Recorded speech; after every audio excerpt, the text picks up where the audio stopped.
ఏం కావాలి మీకు? ఈ బండి చూడటానికి చాలా బాగుంది. రేట్ ఎంత ఏంటి? చూడటానికి రేట్ లేదు కానీ చూసి వెళ్ళండి. త్వరగా పంపించే వెళ్ళండి. Okay sir. ఈ బండి ఇక్కడ పెట్టింది అమ్మడం కోసమే కదా? అవును. మరి రేట్ అడుగుతా చెప్పు. రేటా? Yeah rate yeah rate. తమ్ముడు కూడా పల్లెటూరేనా? అవును. మీకెలా తెలుసు? మోహన్ చూస్తేనే తెలుస్తోంది. చెయ్యలా ఇవ్వు. చేయందుకు? యా ఇవ్వ.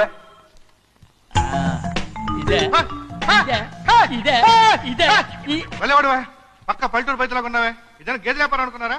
రేటు లేదు గిట్టు లేదు అలానే. చిన్నయ్య అర్థమైంది. రేటు చెప్పుండ్రు సాబ్, లేకుంటే గాడిని ఉల్టా చేస్తాడు. ఉల్టా చేస్తాడా? 8 lakhs. 8 లక్షలు. 8 లక్షలే. కొనే మొక్కలు వెళ్ళండి. చిన్నయ్య మనం అంటే ఏంటో ఇతను కొంచెం చూపించు. ఆటోలో మూడెత్తురా. మూడ విప్పి కింద పోయి.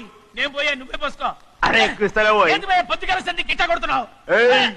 ఇవాళ ఈలతోనే ఇరుక్కున్నా.